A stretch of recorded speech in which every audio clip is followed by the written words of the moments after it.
Good afternoon and welcome to Lunch Break Live with Tea Party Patriots Action. I'm Bill Pasco, Tea Party Patriots man in Washington, and I'm flying solo today. I'll be giving you both the Washington Report and the call to action. Let's get right to it. The House is in recess this week and will not be back until next week. The Senate comes back Tuesday and will stay in session through Thursday. Last week in the House came back on Monday and voted to pass two bills under suspension of the rules. On Tuesday, the House passed a rule governing floor consideration of one bill. On Wednesday, the House took up and passed that bill, H.R. 77, the Midnight Rules Relief Act. On Thursday, the House took up and passed H.R. 35, the Agent Raul Gonzalez Officer Safety Act, and then they were done. Last week in the Senate came back on Monday and voted to end debate on the nomination of Tulsi Gabbard to serve as Director of the Office of National Intelligence. On Wednesday, the Senate voted to confirm her to that position. The vote was 52 to 48, with Mitch McConnell, Republican of Kentucky, voting against her, becoming the only senator in either party to cross party lines on that confirmation vote. Then the Senate voted to end debate on the nomination of Robert F. Kennedy Jr. to serve as Secretary of Health and Human Services. On Thursday, the Senate voted to confirm him to that position. As with the Gabbard nomination, the vote was 52 to 48, with Mitch McConnell, Republican of Kentucky, being the only senator to cross party lines. Then the Senate voted 72 to 28 to confirm Brooke Rollins to serve as Secretary of Agriculture. Then the Senate voted to end debate on the nomination of Howard Lutnick to serve as Secretary of Commerce. And in the week's final vote, the Senate voted to end debate on the nomination of Kelly Loeffler to serve as Administrator of the Small Business Administration. And then they were done. This week in the Senate will come back tomorrow with the first vote set for 5:30 p.m. At that time, the Senate will proceed to two roll call votes. The first will be a motion to proceed to executive session to consider the nomination of Kash Patel to serve as Director of the FBI. The second will be a vote to confirm Howard Lutnick to serve as Secretary of Commerce. Then, based on the Majority Leader's cloture filings, I anticipate we'll see a vote to confirm Kelly Loeffler to serve as Administrator of the Small Business Administration, and I wouldn't be surprised to see a vote on Kash Patel to serve as Director of the FBI. One other thing is possible. We'll talk more about that in a moment. So let's look at cabinet confirmations. As just discussed, three more cabinet members were confirmed last week: Tulsi Gabbard, Robert F. Kennedy Jr., and Brooke Rollins. That brings to 16 the number of President Trump's cabinet nominees confirmed by the Senate.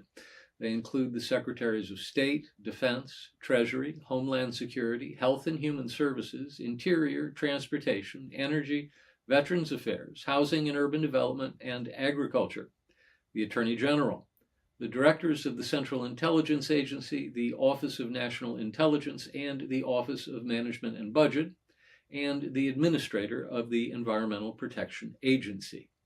There are three more ready to go to the floor. We expect them to see floor action this week. They are Kelly Loeffler, slated to serve as Administrator of the Small Business Administration, Howard Lutnick, slated to serve as Secretary of Commerce, and Kash Patel, slated to serve as Director of the FBI. If all three are confirmed this week, that would bring the total number of confirmed cabinet members to 19. On Wednesday, the Health, Education, Labor, and Pensions Committee will hold its confirmation hearing for Lori Chavez DeRemer, President Trump's nominee to serve as Secretary of Labor. On Thursday, that same committee will hold a business meeting to vote on the nomination of Linda McMahon to serve as Secretary of Education. Now let's talk more about DOGE moves to shrink government. Widespread layoffs have begun hitting the federal government workforce as the Trump administration sends out notices. The list of federal departments and agencies that have been placed under DOGE's microscope is long and impressive. In less than a month, employees of Elon Musk's entity have begun to investigate a wide range of federal offices, from the Centers for Disease Control and Prevention to the Centers for Medicare and Medicaid Services, to the National Oceanic and Atmospheric Administration, to the Department of Defense, to the Department of Education, to the Department of Energy, to the Environmental Protection Agency, to the Federal Aviation Administration, to the Federal Emergency Management Agency, to the General Services Administration, to the Department of Health and Human Services, to the Department of Commerce, to the Department of Treasury, to the U.S. Agency for International Development, to the Department of Veterans Affairs. White House officials are said to be eyeing cuts to agency budgets of between 30 and 40% across the government. Staff reductions will play a large part. On Tuesday of last week, the president signed a new executive order instructing agency heads to, quote, promptly undertake preparations to initiate large-scale reductions in force, end quote, and detailing plans for the Department of Government Efficiency to take the lead in agency hiring and firing. Called the Workforce Optimization Initiative, the new executive order requires that 1. All hiring of new federal employees must be approved by each agency's DOGE team lead. 2. Only 1 new employee may be hired for every 4 old employees who leave. 3.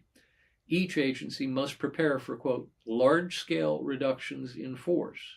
And 4, within 30 days, each agency must submit to the Office of Management and Budget a report on whether the entire agency or any sub-functions of the agency can be eliminated or consolidated, with military, immigration enforcement, and public safety jobs exempted. A day later, the DOGE effort expanded even further, as Congresswoman Marjorie Taylor Greene chaired her first DOGE subcommittee hearing, focusing on improper payments and fraud. One of the witnesses testified that during the COVID-19 pandemic, criminals stole $1 trillion, 70% of which went overseas. A second testified that improper spending in the Medicaid program is on track to cost more than $1 trillion over the next decade, and that more than 20% of all Medicaid spending is improper. The public approves of Trump's efforts to hold back Washington's spending. In a recent survey conducted for Tea Party Patriots Action by McLaughlin and Associates, 79% of the 1,000 survey respondents agreed that, quote, Congress and the president must rein in Washington's reckless borrowing and spending, unquote. As the DOGE initiative continues, after new Trump-appointed agency heads have time to conduct their program and policy reviews, the effort will expand to include revising and eliminating regulations. In this effort, Trump 2.0 is harking back to one of the singular successes of Trump 1.0, in which the president ordered that for every new regulation created, 2 old ones must be eliminated. Trump's new executive order, called Unleashing Prosperity Through Deregulation, mandates that, quote, for each new regulation issued, at least 10 prior regulations be identified for elimination, end quote. The rush of effort at the start of Trump's second presidency is truly mind-boggling, but we must remember that no matter how good these executive orders may be, they can all be overturned by the stroke of a pen if the next president chooses. That's why enacting H.R. 142, the Regulations from the Executive in Need of Scrutiny, that is, the REINS Act, is so crucial to the long-term success of the effort. This legislation would require that proposed federal regulations with a projected economic impact of $100 million or more be subject to an up or down vote in each House of Congress. That idea, too, has strong support from the public. As the TPPA survey mentioned above revealed, 67% of the survey respondents agreed that members of Congress, not unelected bureaucrats, should be responsible for creating new federal regulations. That's good, because ultimately the entire DOGE effort is about restoring accountability, strengthening our republic by once again connecting the personnel and the actions of government to those who elected them. For far too long, there's been a disconnect. The people's wishes, as indicated by election returns, have been ignored by a stultified, entrenched bureaucracy that believes itself to be the arbiters of what government should and shouldn't be doing. President Trump aims to overturn that disconnect, and in his efforts through DOGE, he's on the right track. Now let's talk about reconciliation strategy. We finally had movement on the reconciliation front last week in both the House and the Senate. The Senate struck first. On Wednesday, the Senate Budget Committee, chaired by South Carolina Republican Lindsey Graham, marked up a budget resolution calling for spending about $340 billion on defense and border security measures, with some additional spending thrown in for energy development initiatives. The new spending would be fully offset, so the net effect on the national debt would be zero. No changes would be made to the tax code. The following day, House Budget Committee Chairman Jody Arrington of Texas, a budget hawk, moved his panel's budget resolution to markup. The chairman's mark called for giving the Ways and Means Committee $4.5 trillion in room to adjust the tax code. It called for offsetting spending cuts of $1.5 trillion, and it raised the debt limit by $4 trillion, adding about 2 years' worth of deficit spending under our current spending plans. The chairman's mark was amended during committee consideration. Spending hardliners added an amendment that would shrink the Ways and Means Committee's tax instructions if the final budget resolution doesn't increase the spending cuts from $1.5 trillion to $2 trillion. So, the budget committees in the House and the Senate have each passed a budget resolution that gives their various committees of jurisdiction instructions for what to do to meet their reconciliation targets. What's next? Well, the House is out of town this week, but the Senate is not, and the Senate Republican leadership is reported to be considering moving their budget resolution to the floor. Under the rules of the Senate, that means there could be up to 50 hours of debate and what's called a vote-a-rama, in which amendment after amendment is offered, typically by the minority party, to get the other party on the record on some politically embarrassing vote. These amendments come up, and there's usually no debate at all on them, just a vote.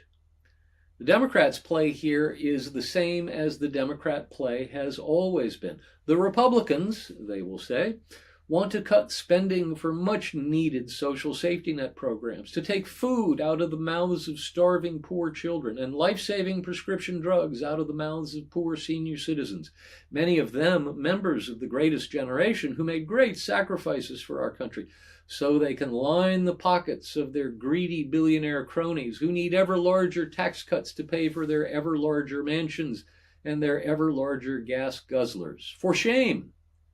We've heard it before. House and Senate Republican leaders are going to have to sit together to figure this out. In other words, they're going to have to settle on which way is the best way forward, one bill or two. The reconciliation process only works if both houses pass an identical budget resolution to kickstart the process. That's why the one bill or two debate isn't just academic. It's the key to the whole thing. Because if the House passes one giant budget resolution and the Senate passes two smaller budget resolutions, neither house gets to use the reconciliation process, which means Senate Republicans who only have 53 votes don't get to bypass the filibuster. If they can't bypass the filibuster, they can't pass what the president wants them to pass. This might be a good time for President Trump to weigh in, and to weigh in a way that makes it stick. Now to the Jenny Beth Show. Episode 107 of the Jenny Beth Show dropped last Wednesday, featuring Jenny Beth's discussion with Steve Malloy, who created junkscience.com way back in 1996 and has been fighting to expose bad science ever since. Jenny Beth and Steve discuss how the EPA, the UN, and radical environmentalists manipulate science to push their political agenda. Highly recommended. And that's our Washington Report for this week. Now for the call to action. This week, once again, we're focusing on USAID. You've been reading about it, and I talked about it earlier in this broadcast. Your tax dollars are being wasted. Your tax dollars are going to fund outrageous projects abroad. Transgender surgeries on children in Guatemala, a transgender-themed comic book in Peru, promotion of diversity, equity, and inclusion in Serbia's workplaces, and more. Simply put, USAID has not been accountable to Congress as the Constitution requires. It's time to speak up and let Congress know that Americans want to defund and close USAID permanently. We've put together 2 action pages where you can easily and quickly reach your members of Congress, as well as targeted lists of members, such as committees and subcommittees that handle appropriations for USAID. This way you can spend 2 minutes of your time to let them know it's time to close the doors at USAID forever. First, go to your Defund and Close USAID action page to contact the relevant U.S. House subcommittee members, the relevant Senate committee members, the congressmen who voted to end funding for USAID previously, and the congressmen who voted to keep fully funding USAID. Second, visit our Align Act campaign, where you can contact your own congressman and your 2 senators to tell them it's time to defund and shut down USAID. Filling out these 2 forms will only require a couple of minutes. Additionally, the most effective way to contact them is by phone. If you can spare another couple of minutes after filling out the forms, which will send your emails, please also use the options to call as well. Don't let this opportunity pass by to actually downsize government and make it more accountable to we the people. Take action now. As always, if you want to reach out to us, just send an email to jenny.beth@teapartypatriots.org. That's jenny.beth@teapartypatriots.org. And if you want me to answer a question live on air, just put "for broadcast" in the subject line. Thanks for tuning in. We'll be back next week, same time, same place. Until then, be well and be active.